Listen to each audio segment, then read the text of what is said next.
Hello la team, c'est parti pour une question d'abonnés. Elle est longue, donc installez-vous confortablement.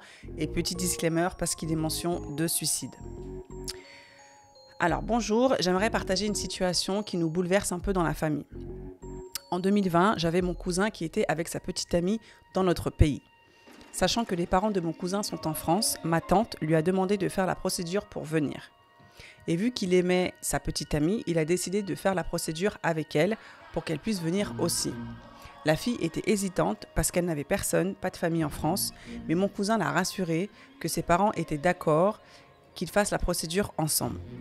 Ils ont débuté la procédure, la fille a eu le visa, mais mon cousin l'a raté. Une fois en France, les parents de mon cousin ont accueilli la fille, la traitant déjà comme leur future belle-fille. Tout en rappelant que la fille était dans une école privée et que c'était les parents de mon cousin qui prenaient tout en charge et ils lui ont même trouvé un job. 6 mois se sont écoulés. Un samedi, la fille qui devait être au travail est arrivée tôt dans la maison. Elle était accompagnée d'un homme et d'une jeune femme. On s'est dit que c'était peut-être des personnes de sa famille, sauf que non. Les invités se sont installés, j'ai fait appel à ma tante et c'est là que la dame nous fait savoir qu'ils sont venus voir les parents de la fille car cette dernière était enceinte de leur enfant. Au début, on croyait que c'était une blague jusqu'à ce que la fille nous confirme en pleurant qu'elle était enceinte de 2 mois. Ma tante n'en croyait pas ses oreilles, elle a fait appel à son mari pour lui présenter la situation et celui-ci aussi n'en croyait pas ses oreilles. Après cela, ma tante a juste acquiescé. Elle a donné les affaires de la fille et ils sont partis. Concernant mon cousin, ma tante ne voulait pas lui donner la nouvelle, elle a attendu que son fils ait le visa pour lui expliquer la situation. Une fois sur place, il était dévasté. Il a failli se suicider à plusieurs reprises.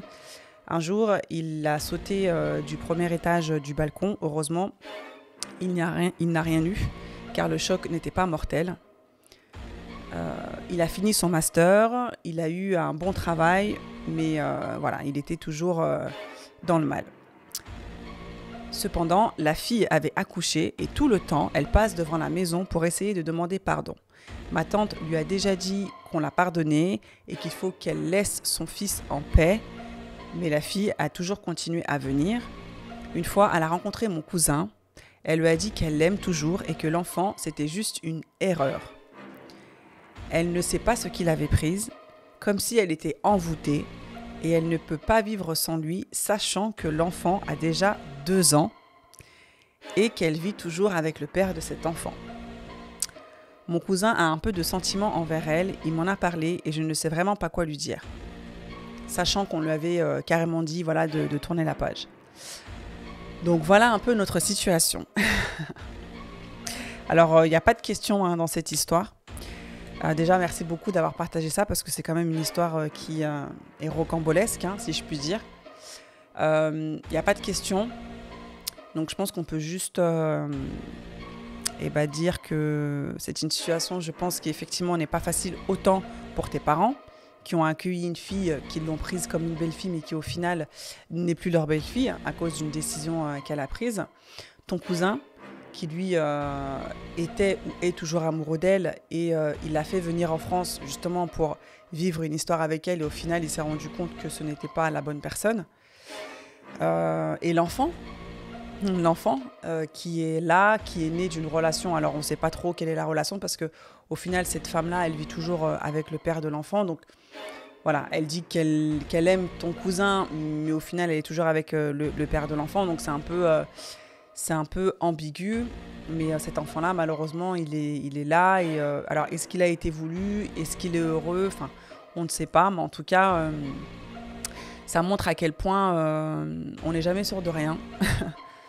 Tu peux rencontrer quelqu'un avec qui tout se passe bien, et quand malheureusement la distance ou quand malheureusement vous êtes séparés, des personnes prennent des mauvaises décisions et ça a un impact considérable sur la suite de vos vies. Après, moi, ça m'a fait énormément de mal de lire que ton cousin, il a essayé de mettre fin à ses jours tellement il était dans la souffrance. Donc j'espère en tout cas qu'il va mieux aujourd'hui. Et après, moi, j'aurais pas de conseils à lui donner. Enfin, si ce n'est d'avancer, il a eu son diplôme, il a eu un job et tout, si ce n'est d'avancer. Alors je sais que les histoires d'amour, parfois, ça peut nous mettre très très bas. Bah, la preuve en est, hein, ton cousin, malheureusement, il a décidé il a essayé de se suicider. Mais il faut se dire qu'il y a toujours une personne qui nous correspond quelque part.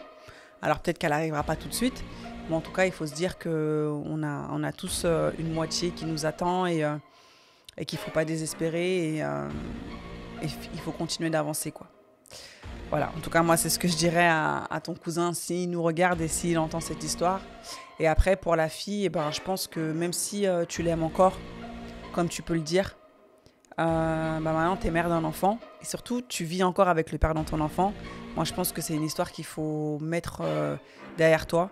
Parce qu'au final, ça a fait plus de mal qu'autre chose. Et je pense qu'il faut avancer. Donc après, si tu n'es plus heureuse avec le père de ton enfant, prends les dispositions.